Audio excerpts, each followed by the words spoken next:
Hey everyone, it's Jenny and Ron here for this week's edition of Ask Ron. Okay, so the first question is from Scott in Newark, California. Hey, Scott. So there's a 2-bed, 1.5 bathroom townhome located in Concord, California. The ARV is $310,000, the loan is $296,000, and the monthly payment is $1,300 a month. Sounds good to me. The foreclosure has been filed because they're behind by 6 months. Oh, okay. So they're behind $8,000. So there's $20,000 in repairs. Ooh. And the tenant is occupied till March 2016 for a rent of $1,500 a month. Scott, not much you can do on this one. He said, should I do an axe on this one or bring it? No, you can't sell it because the tenant is still in it. If it needs $20,000 in repairs, that means it's 100% financed right now.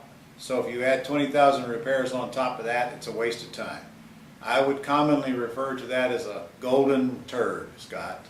Pass it up and go find something you can make some money on it. Too much working against you on that deal. Okay.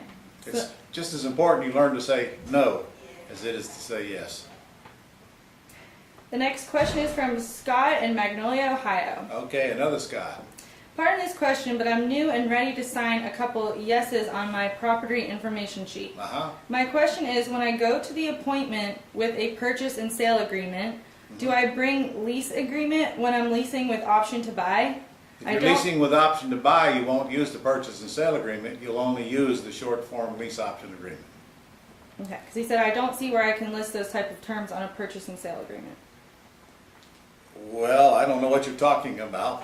It doesn't matter anyway. Purchase and sale agreement is spelled out more on terms than the lease option agreement, but it's irrelevant. If I were you, Scott, I'd focus on buying it on land contract rather than lease purchasing it. Almost never today do I lease purchase anything. I have no problem getting the sellers to owner finance it. And in Ohio, the land contract is the device you would use. And honestly, from the seller's point of view, if they had to evict you or remove you, it'd take them just as long to evict you as it would to get you out on the land contract. So it's here's the question you ask. Would you rather lease this house or would you rather just sell it to me? The answer is going to be, I'd rather sell it to you. Well, then let me go ahead and buy it on a land contract and make you a monthly payment until I get it paid off. All responsibility of the house is me then. Okay, the next question is from Andrew Ned in Niagara Falls, New York. Andrew, man, I'm sorry about your weather. I know it sucks. What kind of income should be taken into consideration when qualifying buyers for owner financing or lease option? Any kind of gross income from the whole family, and unlike FHA and so forth, it doesn't have to be proven, but you have to believe that it's real. And remember, before they can get a loan, they actually are going to have to prove it. I really don't want their debt ratio to exceed 50%, which means all of their scheduled monthly debts that would show on their credit report isn't more than 50% of their gross income. Any higher than that, you're getting into a dangerous area. And I really don't want their house payment to be more than about 35% of their gross income.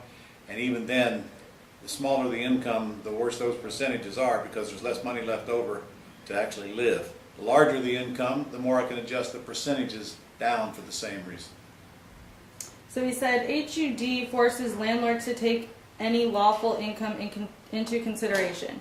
So if someone is just on welfare, for example, we must consider that income same as if it That's true. would have come from real and stable job. And why wouldn't you? This is long established rule for straightforward rent. In our case, here for lease option. Is this rule should be income is income. If you know they're getting it, what do you care? It's income. You know they can afford the monthly payment.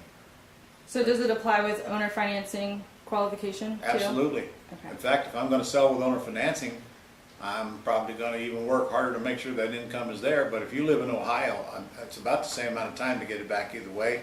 It's kind of a moot point. Look, if you feel comfortable they can make the payments, you take them. If you don't, you never set anybody up for failure. You just tell them, I don't feel like your income's high enough for this particular house. They don't get too picky now.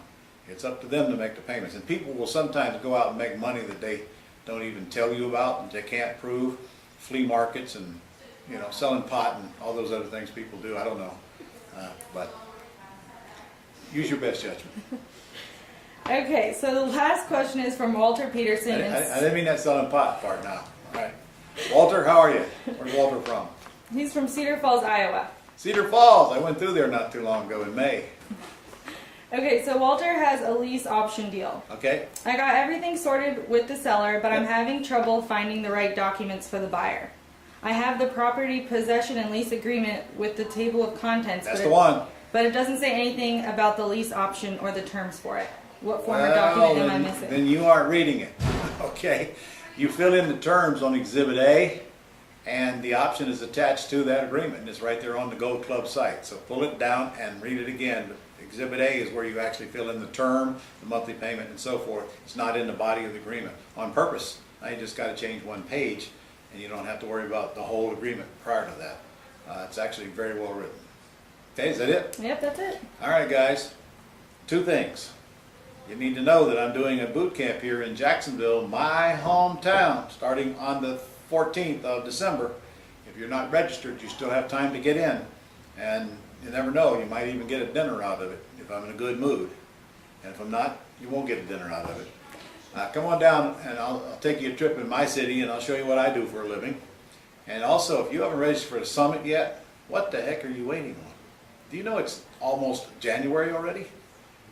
Look, a few days it'll be Christmas, for crying out loud. Then it'll be January, then it'll be summit time.